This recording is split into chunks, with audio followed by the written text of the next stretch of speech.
Bienvenue dans le vestiaire avec Nicolas Saint-Pierre. Sans plus tarder, écoutons, ou plutôt, savourons les dires de notre prochain invité, Mark Schreiber, qui nous jase évidemment NFL. Il était tellement bon entraîneur de football que Rick Campbell le voulait dans son club et on l'a même considéré pour le poste de commissaire dans la Ligue canadienne de football. Il est maintenant un des meilleurs analystes dans la francophonie. Sur les lignes de côté, allons rejoindre Mark Schreiber. Tout d'abord, mon cher Marc, je te souhaite la meilleure des semaines. On s'est régalé dans les matchs de la fin de semaine. Première ronde des séries, 12 équipes qui étaient en action. Des résultats qui ont surpris, des résultats décevants, alors que les deux champions de conférence, Seattle et les Broncos, attendent leurs oppositions. Exact. 12 équipes qui sont officiellement en action ce week-end. Il y en a encore 2 ce soir. Il y avait donc 6 matchs pour le premier week-end, avec 2 en stand-by pour un total de 14 équipes de la NFL qui ont fait les séries. Puis 3 matchs sur 5 déjà dans le week-end rapportés par l'équipe visiteur. Donc ça, c'est quand même assez rare au football.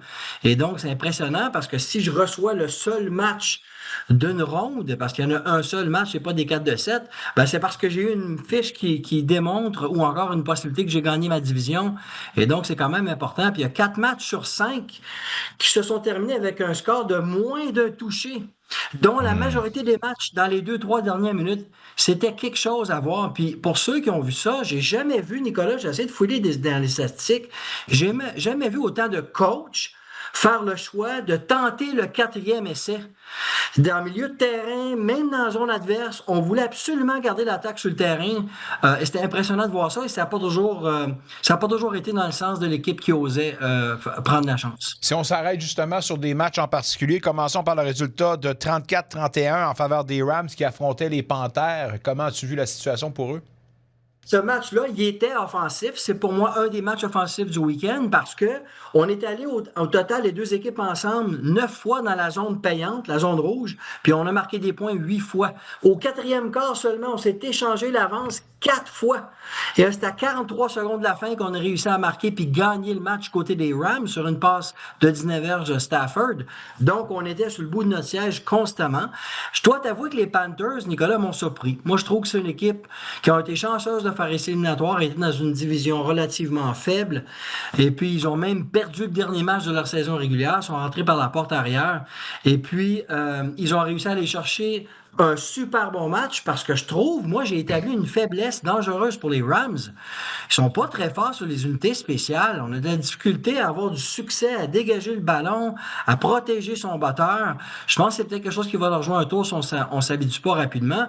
Et puis, finalement, là où, quand on a eu la chance de marquer des points, les Rams, quand on s'approche de son début, ben là, on est efficace et là, on réussit à marquer des points.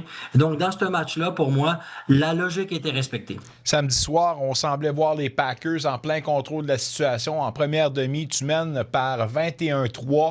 C'est fou. Je ne sais pas comment interpréter ça. Un effondrement ou une résurrection de la part des Bears? En tout cas, j'ai pensé à toi, Nicolas. J'ai pensé à toi. Je sais que tu es un fan des Packers. Et puis, je pensais à toi, puis je me disais, OK, peut-être c'est la bonne fois. 21-3 à demi. Mais attention, c'est arrivé 2 fois durant la saison. Les Bears reviennent tout le temps. C'est une équipe de deuxième demi. Là, je voyais la deuxième demi avancer. Je disais, oh non, je ne sais pas si on regarde le match, mais pour moi, l'ours se réveille encore en deuxième demi. Les Bears se réveillent. On a marqué 14 points à 4 minutes la fin du match. Green Bay, en plus, avait eu 7 pénalités durant le match contre 2 seulement pour les Bears. Fait que Green Bay ne se sont pas aidés. Ils ont été un petit peu indisciplinés. Puis Caleb Williams, franchement, là, il a eu le temps de faire ses lectures. Puis il a complété des belles passes malgré qu'il s'est fait intercepter 2 fois. Et il a complété des passes beaucoup, là, qui étaient payantes. Nicolas, toi et moi, on en a parlé, l'importance de lire rapprocher 137 verges au total pour les Bears. Donc, pour moi, j'avais aucune idée qui gagnerait ce match-là. Et pour moi, la différence a vraiment été dans le fait qu'on n'a pas été aussi intense en deuxième demi du côté des Packers. Tu as parlé de Caleb Williams qui a eu tout le temps voulu. C'est là que l'absence de Micah Parsons a fait la différence. Si tu as un Micah Parsons, c'est moins de temps pour réfléchir à Caleb Williams. Plus de pression sur le corps arrière. Tu provoques des erreurs. Bref, on ne ressassera pas de mauvais souvenirs, mais on va se dire à l'année prochaine pour les Packers. Et merveilleux pour les Bears, qu'on a pour eux autres. On n'a pas eu à célébrer trop souvent. Alors, tant mieux pour eux autres. Les Bills célèbre le fait qu'ils ont passé au travers les Jags, 27-24, plus serré qu'on l'anticipait. Je veux dire, en affaire, Trevor Lawrence avec les Jags, ça a été l'année où il est devenu le quart qu'on souhaitait. Alors, c'est à surveiller pour les prochaines années. Mais les Bills l'emportent, alors je pense que c'est la logique qui a été respectée. Mais en tout cas, moi, c'est un autre match que j'aurais jamais parié dessus parce que les Jags ont eu toute une saison. Eux autres, ils ont une offensive incroyable. D'ailleurs, le match est gagné à la toute fin du match, à 1 minute 5 secondes, avec une faux filade du corps qui est Josh Allen. Et puis, on s'est échangé encore une fois un autre match où 4 fois dans le 4e quart, on s'est échangé l'avance. Puis la différence pour moi, c'est le guerrier qui est sorti. Josh Allen, c'est un guerrier. Puis j'en reviens pas qu'on s'en sert autant sur des courses pour aller chercher des premiers essais. Puis il est blessé, on le sait, il avait mal partout, il avait mal aux pieds, il avait mal à la main, il s'est fait mal, puis on le renvoie à la guerre. C'est pour ça que je dis que c'est un guerrier. Puis tant que lui est encore debout, puis est encore capable de contribuer, bien, je pense qu'il est dangereux face à n'importe quelle équipe. Gros match des 49ers qui gagnent leur rencontre face aux Eagles à Philadelphie. On a vu A.J. Brown enguirlander son coach pendant un essai. Lui disait qu'il voulait seulement lui demander de sortir pour faire un botté. On voit Nick Sirianni d'ailleurs. Les deux ont pris une prise de bec. Mais de toute façon, je pense que c'était une image qui valait la peine de regarder parce que c'est l'image de la saison complète pour Philadelphie, non? Une équipe qui manque, à mon avis, un peu d'éthique et de discipline. D'ailleurs, 7 pénalités, mais très coûteuses. Ils ont eu des pénalités pour rudesse, des choses comme ça. Donc, se sont tirés dans le pied à plusieurs endroits. Et pour moi, ça peut être un match de carrière. Nicolas, souvent, les carrières font une différence dans le match, pas dans ce match-ci. C'est l'ensemble des offensives ou des défensives qui ont été capables de compléter collectivement certains jeux. D'ailleurs, pour moi, le seul joueur qui est vraiment ressorti du lot, c'est McCaffrey, évidemment, qui peut tout faire du côté des 49ers. Au total, il y a 110 verges, mais 50% de ces verges sont au sol, puis 50% de ces verges sont par la passe. L'attraper qu'il ramasse par-dessus l'épaule dans la zone des buts est incroyable. Oui, puis tu sais que je te disais que pas un grand match de carrière, moins de 60% de complétion pour les deux carrières. Wow. Et donc, la différence ultime, je pense, dans le match, c'est la défensive. Contre le jeu au sol des 49ers, qui en deuxième demi s'est levé debout, parce qu'on n'a pas revu l'attaque au sol très dangereuse des Eagles. On l'a pas vu, mais pas du tout en deuxième demi. Oui, tout à fait. Il y a le vent aussi qui a peut-être joué un tour parce que c'est difficile de lancer la balle, vent très puissant. Bref, en tout cas, meilleure équipe l'emporte, puis les Eagles, maintenant, pourront penser que, pas plus tard que l'année passée, ils étaient champions. Les Chargers contre les Pats, ça aussi, c'est un match en Nouvelle-Angleterre. Tu parlais d'un corps qui n'était pas à 100%. Je pense que Herbert, c'était évident, la main qui est toujours fracturée, sa main qui ne lance pas, mais tout de même, il a été bardassé, puis les Patriots, c'est une belle histoire qui se poursuit, là. En tout cas, tu as choisi le bon mot, bardassé. Pour moi, c'est le seul match parmi les 5 du week-end jusqu'à maintenant que je qualifie de match défensif. Bon, d'abord par son score, 16-3, mais surtout, c'est pas parce que les attaques ont mal joué, c'était de l'exécution défensive incroyable. On manquait pas des plaqués, on réussissait à se défaire des blocs pour aller chercher des sacs du quart. D'ailleurs, c'était 0-0 après le premier quart. 9 points de marqués en première demi. Au total, il n'y a aucune équipe qui a au moins 20 premiers essais dans le match. Les statistiques offensives sont pas bonnes parce que la défensive est excellente. D'ailleurs, chapeau au front défensif des Patriotes.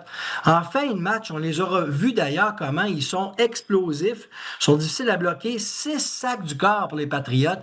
Je pense qu'on dit souvent que la défensive gagne des championnats. Ben eux autres, s'ils continuent à jouer de cette façon-là, puis l'attaque fait son travail, on peut se rendre assez loin. Pour moi, il y a seulement 2 candidats pour le titre d'entraîneur de l'année. Vrabel avec les Pats, puis Olsen avec les Jaguars. Une course à finir, on verra bien. Ce soir, match du lundi soir, les Texans contre les Steelers. Grosse défensive des Texans. Les Steelers tentent de se défaire d'une vilaine séquence. 6 défaites de suite en séries éliminatoires. Aaron Rodgers fera-t-il la différence selon toi? En tout cas, les 6 défaites de suite en séries éliminatoires, il y a trop de joueurs qui ne sont pas les mêmes. C'est pas ça que je retiens. Moi, ce que je retiens, c'est les stats qui sont équilibrés. Quand tu vas à travers l'ensemble des statistiques collectives des deux équipes, ça se ressemble. Ça pourrait être aussi pas nécessairement un match de carrière, puis je m'explique, en termes de skills pur et dur, de changer un match, soit par la force de son bras ou encore sa mobilité ou son agressivité. Je pense que la seule différence et l'avantage d'un corps, c'est l'intelligence de terrain d'Aaron Rodgers. Tu as un coach sur le terrain. Et d'ailleurs, je pense que ça va être peut-être un point majeur qui est qui va réussir à s'ajuster le plus à la dernière seconde. On a appelé un jeu dans le caucus, tu t'amènes sur la ligne, ce qui se présente, ça fait pas ton affaire de changer le jeu, et ça, c'est la grande force de Rodgers. Il va falloir que les Texans, ils cachent leurs intentions, cachent leur véritable jeu défensif. Est-ce qu'ils font de la pression ou pas, pour pas que ça apparaisse, pour essayer de le mélanger. Parce que je pense que les Steelers, ici, ils ont du succès au sol, et ensuite, du succès à feinter le sol pour faire un jeu de passe qu'on appelle du play action, qui est une des forces de Rodgers. Ben, je pense qu'on pourrait peut-être causer des surprises. Mais normalement, les Texans devraient être favoris, mais un autre match où je ne gagerais pas ma chemise. Un excellent match pour mettre nos lunettes et nos oreilles de coach ce soir. Oui. Tu vas nous parler du changement de jeu offensif sur la ligne. Exact. Et donc, au niveau du changement de jeu, écoute ça, je viens juste d'en parler. Je pense que c'est le match pour regarder ça. Donc, je m'explique. Tu sais, normalement, il y a un caucus à l'attaque. Les joueurs se rassemblent ensemble. Maintenant, on rejoint le jeu du coach à l'intérieur du casque avec une radio. C'est pour ça, d'ailleurs, que sur la ligne de côté, là, le coach se cache parce qu'il ne veut pas qu'on lise ses lèvres. Et donc, de là, le jeu est donné, on s'installe. Des fois, on a besoin d'un appel sans caucus où on veut changer le rythme du match. Mais le match de ce soir, Aaron Rodgers, c'est sa force. Il aime ça ralentir les choses. Il n'est pas pressé, lui. Si on lui donne 25 ou 35 secondes pour mettre le ballon en jeu, il va le prendre le temps. Parce qu'il veut voir, il va faire changer des joueurs de côté, de la droite vers la gauche, sur le terrain qui est derrière moi. Il va regarder de quelle façon on s'ajuste. Est-ce qu'on pense que ça va être du homme-à-homme ou de la défensive? On va essayer de jouer avec la cadence du corps arrière. On change le rythme pour la vitesse de ce qu'on va dire pour essayer de voir qui commence à se compromettre dans le blitz. Vous allez voir beaucoup des joueurs de ligne en attaque et Rodgers pointer l'autre côté. Attention 51, attention 72. C'est simplement parce qu'on identifie des joueurs peut-être qui s'en viennent mettre de la pression supplémentaire. Bien, je vous invite à faire ça. Écoutez attentivement le match parce que ça va être intéressant, même si on ne comprend pas ce qu'il dit. Vous allez entendre des fois dire check 65, check 65. Donc, ils ont un intérêt à porter l'attention sur un joueur en particulier. Et regardez aussi comment l'offensive a tendance peut-être à attendre que la défensive se place complètement, voir comment réagissent avant d'empiler le jeu. Et vous allez voir qu'il y a tellement de choses qui se placent avant la levée du ballon. Texans, Steelers, Mark Schreiber, bon match ce soir. Un retour sportif 100% local dans le vestiaire avec Nicolas Saint-Pierre.